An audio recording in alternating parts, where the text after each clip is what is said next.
이사야서. 이사야는 이스라엘 분열왕국 후반기에 예루살렘에 살며 예루살렘과 유다 지도자들에게 하나님의 말씀을 선포한 선지자였습니다. 그는 우선 하나님의 심판에 대해 경고했는데 이스라엘의 부패한 지도자들이 언약을 어겼기에 하나님이 그 죗값을 치르게 하시려고 거대한 제국인 아수르와 그 후 바벨론을 이용해 예루살렘을 심판하실 거라고 경고합니다. 계속 우상을 숭배하고 가난한 자를 억압한다면 말이죠. 그러나 이 심판의 경고에는 소망의 메시지가 수반됩니다. 이사야는 하나님이 언젠가 모든 언약의 약속을 이루실 것을 굳게 믿습니다. 즉 사무엘하 7장과 같이 하나님이 다윗의 계보에서 왕을 보내 하나님의 나라를 건설하시고 또 출애굽기 19장과 같이 이스라엘을 이끌어 시내산에서 받은 모든 계명에 순종하게 하실 거라는 소망을 품죠. 이 모든 것은 창세기 12장에서 아브라함에게 하신 약속처럼 하나님의 복과 구원이 모든 열방 가운데 흘러넘치도록 하기 위함이었는데 이 소망으로 인해 이사야는 당시 이스라엘의 부패와 우상숭배에 맞서 목소리 높여 외칩니다. 이사야서는 꽤 복잡한 문학적 구성을 가지고 있는데 이 책을 제대로 볼 수 있는 방법이 하나 있습니다. 1장에서 39장까지 살펴보면 이스라엘에 대한 심판의 경고가 세 부분으로 나타나고 모든 이야기는 결국 39장의 한 사건, 예루살렘의 멸망과 바벨론의 포로가 되는 결말로 향합니다. 그러나 1장부터 39장에는 포로된 후 하나님의 언약의 약속이 성취된다는 소망의 메시지도 나타납니다.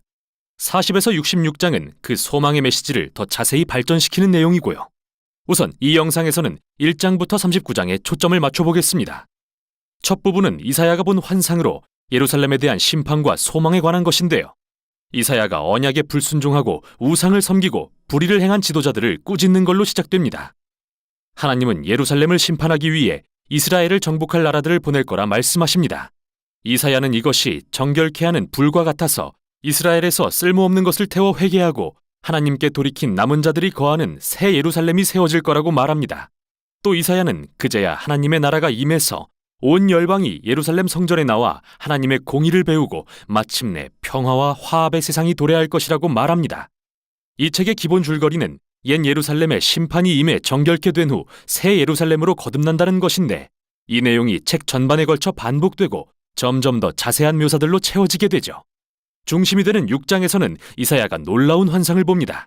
하나님이 성전 보좌에 앉아 계시고 천상의 피조물들이 하나님을 둘러싸고 거룩, 거룩, 만군의 여호와라고 외치는 환상이죠. 이사야는 갑자기 그와 이스라엘 백성이 얼마나 타락했는지 깨닫게 되고 하나님의 거룩하심 때문에 자신이 분명 죽을 거라 생각하지만 다행히 그렇게 되지는 않습니다. 하나님의 거룩하심이 타는 수채 형태로 입술에 닿았지만 이는 그를 멸하려 함이 아니라 오히려 그를 죄로부터 정결케 하기 위함이었죠. 이사야가 이 이상한 경험을 깊이 묵상할 때 하나님은 그에게 매우 어려운 임무를 주셨는데 그건 다가올 심판에 대해 계속 선포하라는 것이었습니다. 하지만 이스라엘은 돌이킬 수 없는 지경에 이르러서 경고를 하면 오히려 그들의 마음이 단단해질 게 뻔했지만 이사야는 하나님의 계획을 신뢰합니다. 이스라엘은 다 잘려진 나무처럼 되어 그루터기만 남아 불태워져서 그을린 모습이겠지만 하나님은 그 그을린 그루터기가 거룩한 씨앗이 되어 미래에 다시 살아날 거라고 말씀하십니다. 작은 희망의 상징이죠. 그렇다면 누가, 무엇이 그 거룩한 씨앗일까요? 나머지 부분에 그 답이 있습니다. 이사야는 아하스라는 다윗의 후손인 예루살렘의 왕을 만나 그의 몰락을 예언하죠.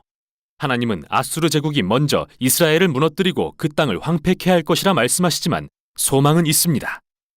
하나님은 다윗에게 이스라엘의 멸망 후에 하나님이 우리와 함께 하신다는 뜻의 새 왕 임마누엘을 보내겠다 약속하셨기 때문이죠. 임마누엘 왕의 나라는 그의 백성을 폭력과 억압의 제국들로부터 자유케 할 것입니다. 또 이사야는 장차 오실 왕을 다윗의 계보라는 낡은 그루터기에서 나타날 새싹으로 묘사하는데 이 왕이 바로 6장에 나온 거룩한 씨앗으로서 그는 성령으로 능력을 입어 새 예루살렘을 다스리고 가난한 자에게 공의를 행할 것입니다. 그리고 온 열방은 왕이신 메시아를 따르게 될 것이며 그의 나라는 온 피조세계를 변화시켜 평화를 가져올 것입니다. 이렇게 1장부터 12장을 통해 심판과 소망에 대한 이사야의 메시지를 자세히 살폈는데요. 과연 이 일들은 언제 일어날까요? 이사야는 아수르 이후에 일어나는 또 다른 제국을 보았습니다. 바벨론은 예루살렘을 공격하고 실제로 파괴하는 데 성공하죠. 그럼 이제 다음 부분을 살펴볼까요?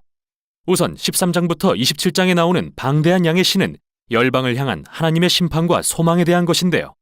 먼저 바벨론과 이스라엘 주변 민족들의 멸망을 이야기합니다.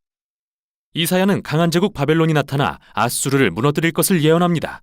훨씬 더 교만하고 파괴적인 나라죠. 바벨론 왕들은 자신이 어떤 신보다도 높다고 주장하자 하나님은 바벨론을 끌어내리겠다 맹세하십니다. 그런데 바벨론만이 아닙니다.